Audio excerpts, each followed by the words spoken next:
Excellences, Mesdames, Messieurs les chefs d'État et chefs de gouvernement, Monsieur le secrétaire général des Nations Unies, cher Antonio Guterres, Monsieur le Premier ministre de la Palestine, Dr Mohamed Shtayyeh, Monsieur le Président de la Commission de l'Union africaine, cher Mohamed Moussa Faki Mohamed, Monsieur le secrétaire général de la Ligue arabe, Monsieur Ahmed Abdoul Gaïed, distingués invités, Mesdames et Messieurs les chefs de délégation, honorables invités spéciaux, je voudrais distinguer parmi eux M. Charles Michel, président du Conseil européen, ainsi que M. Antonio Costa, Premier ministre du Portugal.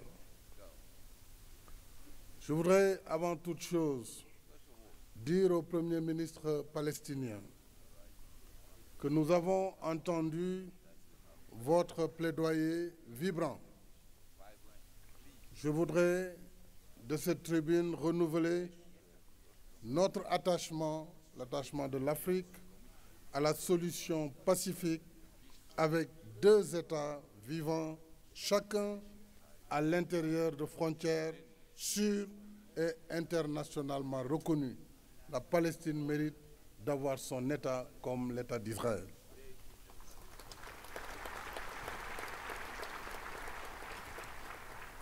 Excellences, en votre nom et au mien propre, je remercie le gouvernement éthiopien pour son accueil convivial et les dispositions prises en appui à l'organisation de notre sommet. Je salue et remercie tous les collègues, chefs de délégation et invités présents. Nous tenons nos assises alors que nos pays continuent de subir de plein fouet les effets combinés du changement climatique, d'une crise sanitaire inédite et d'une guerre majeure qui plonge le monde entier dans une séquence dangereuse et incertaine dont personne ne peut prédire comment et quand elle finira. S'y ajoute l'avancée du terrorisme sur le continent. Merci, Monsieur le Secrétaire général, pour votre engagement. J'espère que le Conseil de sécurité vous suivra. La persistance des conflits anciens ou nouveaux et la recrudescence des changements anticonstitutionnels. Il faut saluer la tenue d'élections libres et transparentes qui confirment l'ancrage de la démocratie dans nombre de pays africains. Au cours de mon mandat, je me suis efforcé à soutenir le règlement des différends et accompagner les transitions politiques avec votre appui, mais avec surtout l'appui de la Commission et des communautés économiques ainsi que des mécanismes régionaux. Force est de constater que la pacification du continent reste encore un objectif à atteindre.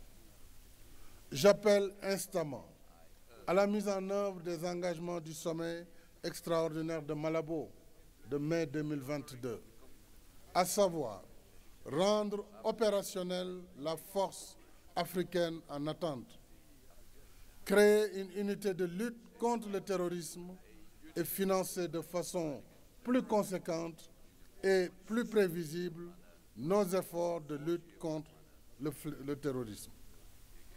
Cette lutte, comme je l'ai indiqué dans mon adresse à la 77e session de l'Assemblée générale des Nations unies, cette lutte relève aussi de la responsabilité du Conseil de sécurité, qui est le garant du mécanisme de sécurité collective, parce que l'avancée du terrorisme en Afrique est une menace à la paix et à la sécurité internationale. Il est heureux que le secrétaire général des Nations unies ait pris cet engagement qu'il a toujours pris par ailleurs, pour que le Conseil de sécurité finance de façon absolue la lutte contre le terrorisme en Afrique. Et comme il l'a fait ailleurs, le Conseil doit mieux s'engager dans la lutte contre le terrorisme en Afrique, avec des mandats plus robustes, vous l'avez dit, sur le secteur général, et un financement plus adéquat. En tout état de cause, le défi de la paix, de la sécurité et de la stabilité du continent nous engage à déposer les armes et à trouver des solutions pacifiques à nos différends afin de mieux nous consacrer aux tâches de développement économique et social. C'est en cela que l'exemple de l'Éthiopie est à saluer.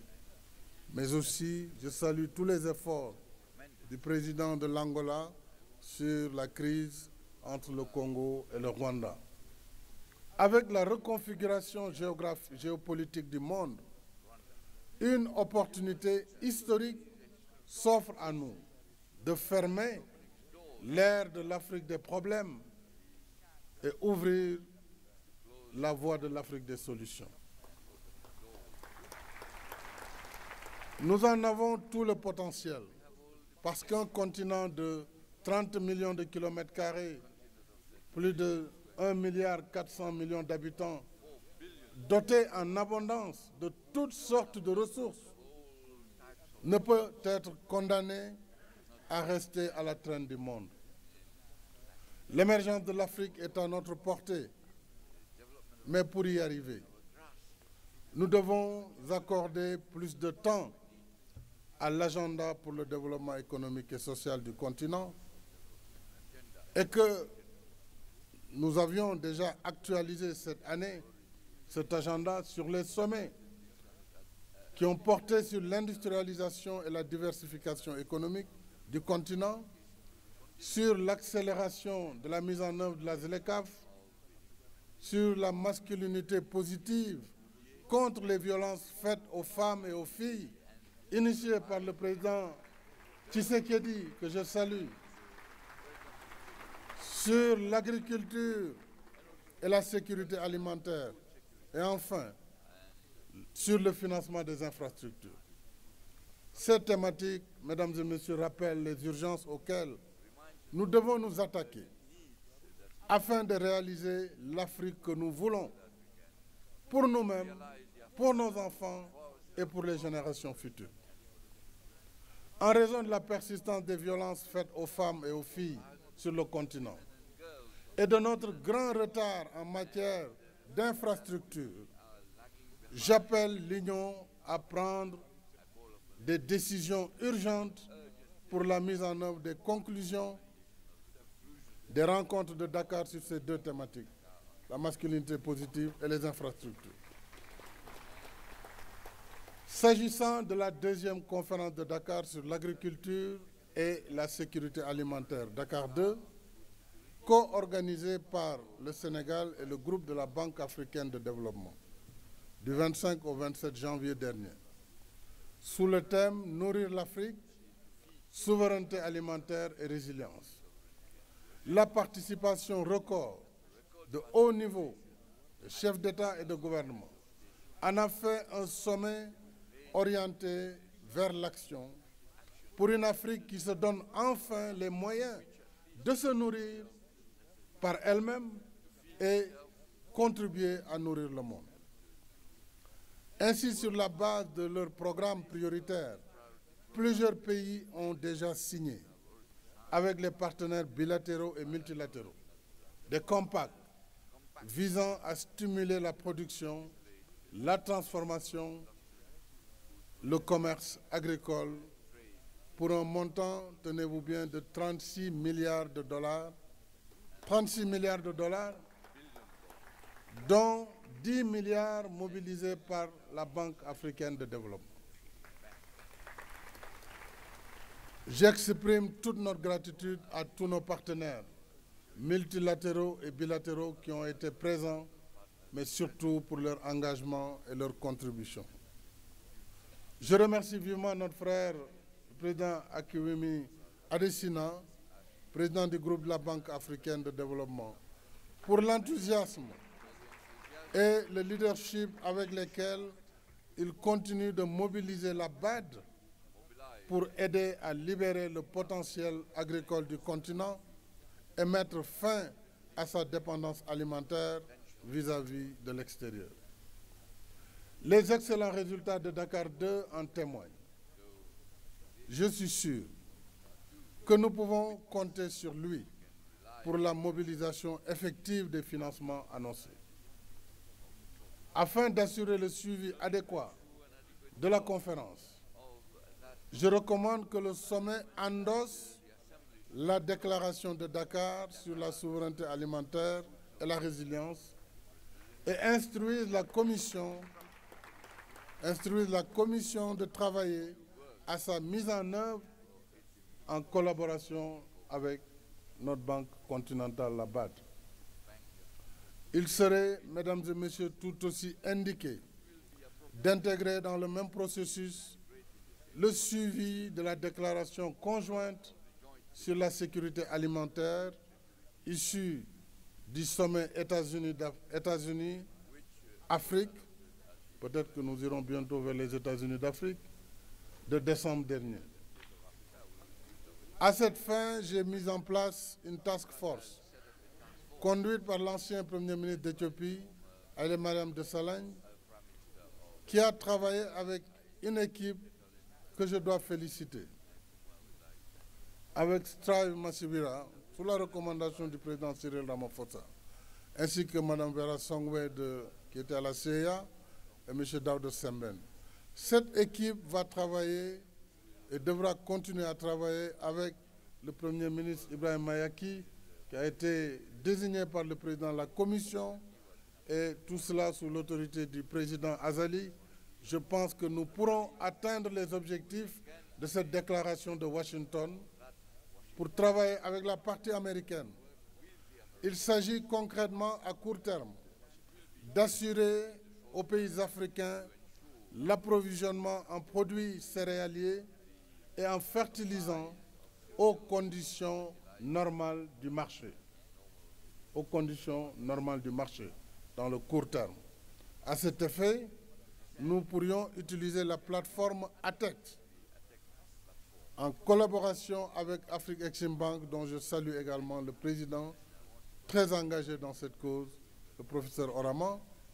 Ceci pour faciliter les transactions en matière d'achat de céréales et de fertilisants. À moyen et long terme, la déclaration de Washington nous engage à travailler avec la partie américaine et d'autres partenaires, européens notamment, pour améliorer les performances agricoles du continent dans tous les aspects, y compris sur l'aspect infrastructure. Excellences Mesdames et Messieurs, l'Afrique que nous voulons, c'est aussi une Afrique qui réfléchit par et pour elle-même. Une Afrique qui sait ce qu'elle veut et ce qu'elle vaut. Une Afrique pleinement intégrée dans la gouvernance mondiale et qui s'engage avec ses partenaires dans une éthique relationnelle réinventée, fondée sur des partenariats co-construits et respectueux de la diversité des valeurs de culture et de civilisation. C'est le plaidoyer que j'ai porté en votre nom au 6e sommet Europe-Afrique de Bruxelles, au Conseil de l'OCDE à Paris, au sommet du G7 d'Elmao, à la TICAD 8 de Tunis, à l'Assemblée générale des Nations unies, à la COP 27 de Sharm el-Sheikh, au sommet du G20 de Bali et au 2e sommet États-Unis-Afrique à Washington. À toutes ces étapes, j'ai réaffirmé qu'en ces temps de mutation profonde, travailler ensemble requiert une autre façon de penser le monde, une autre façon d'agir entre partenaires respectueux de leurs valeurs communes et de leurs différences. Sur la gouvernance mondiale, il est clair que la réforme du Conseil de sécurité ne connaît pas d'évolution significative. Et nous devons poursuivre ce combat. Par contre, s'agissant de la gouvernance économique et financière mondiale. Je suis heureux d'annoncer que le processus d'adhésion de l'Afrique comme membre de plein droit du G20 est en bonne voie suite aux démarches que j'ai effectuées dans ce sens aussitôt après ma prise de fonction. À ce jour, 10 des 20 membres du groupe, donc du G20, ont exprimé publiquement leur soutien, notamment dans l'ordre chronologique. L'Union européenne, à travers le Conseil européen, Charles Michel, la France, l'Afrique du Sud, la Chine, la Russie, l'Arabie saoudite, les États-Unis d'Amérique, le Japon, la Turquie et la Grande-Bretagne. En votre nom, je leur renouvelle nos chaleureux remerciements pour ce soutien amical et solidaire. L'Afrique s'en souviendra.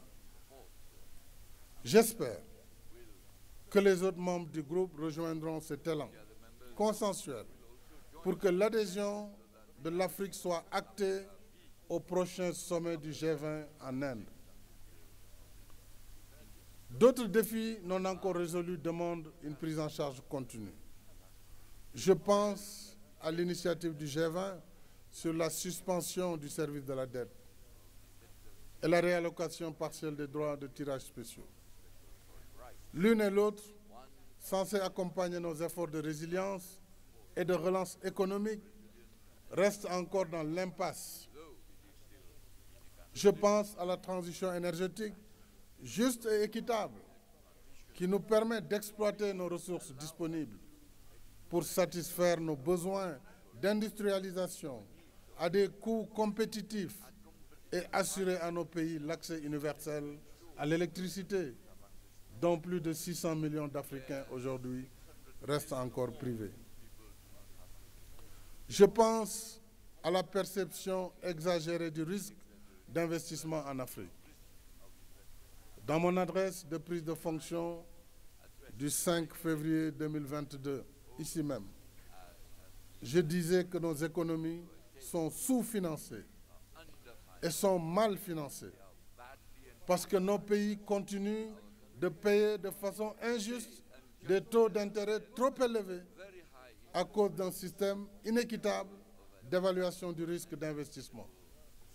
Cela a été confirmé par plusieurs études, dont le rapport 2022 sur le financement du développement durable, rapport publié en avril 2022, qui a relevé en termes explicites la sévérité des agences vis-à-vis des pays du Sud et leur relative indulgence à l'égard des pays industrialisés. Ce n'est pas moi qui le dis, c'est le rapport. Ainsi, en pleine pandémie en 2020, 18 des 32 économies africaines, des pays africains, qui ont été évaluées par au moins une des grandes agences, 18 sur 32 ont vu leur notation dégradée, soit 56% contre une moyenne mondiale de 31%. À l'inverse, et je cite le rapport toujours, les pays développés qui ont connu une augmentation de leur dette après la crise, la pandémie et la guerre, et qui ont connu un ralentissement économique beaucoup plus important, ont largement échappé aux dégradations, ce qui renforce leur accès à un financement de marché abondant et abordable. Fin de citation. C'est toujours sur le rapport 2022. Le document relève en outre la défiance des agences de notation vis-à-vis de l'initiative de suspension du service de la dette, pourtant décidée de façon consensuelle par le G20, qui est l'instance habilitée en la matière. Plusieurs pays africains ont ainsi vu leur notation mise sous surveillance avant même leur participation à l'initiative sur la suspension des intérêts de la dette, ce qui a naturellement contribué à aggraver la perception du risque de ces pays et à dégrader leur notation comme si les agences s'érigeaient en instance de régulation au-dessus des institutions intergouvernementales. C'est pourquoi le rapport recommande l'adoption de méthodologies transparentes afin de ne pas miner la confiance dans les notations.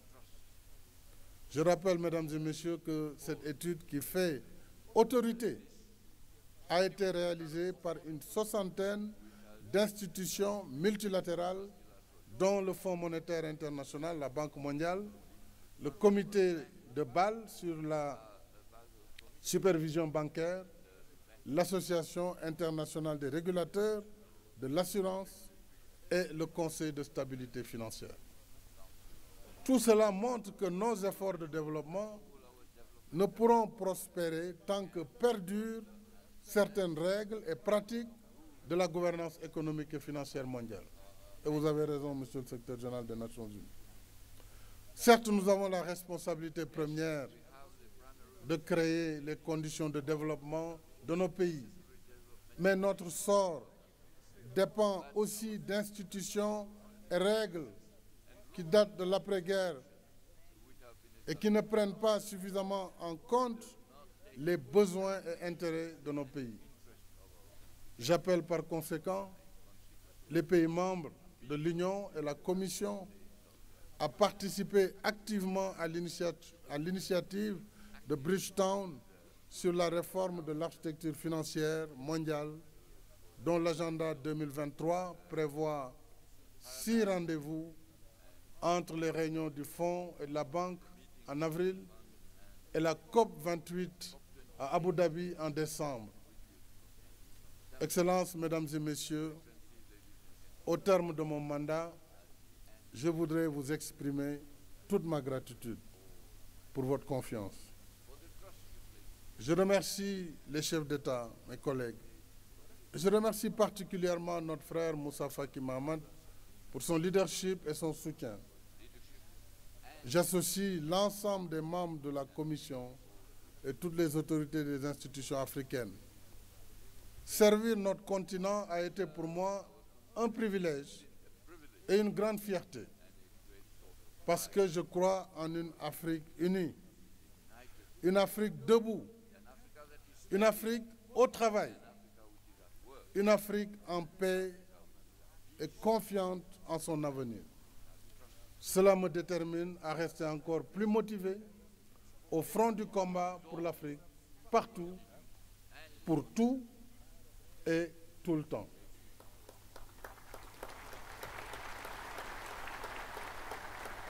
Parce que c'est la responsabilité que nous confère l'héritage du panafricanisme pour réaliser le rêve des pères fondateurs et les aspirations de nos peuples. Je vous remercie de votre aimable attention et je souhaite plein succès à nos travaux et surtout plein succès à mon successeur, mon frère et ami, le président Azali Osmani des Comores, qui est aussi mon marabout. Vive l'Afrique, vive l'Union africaine, je vous remercie.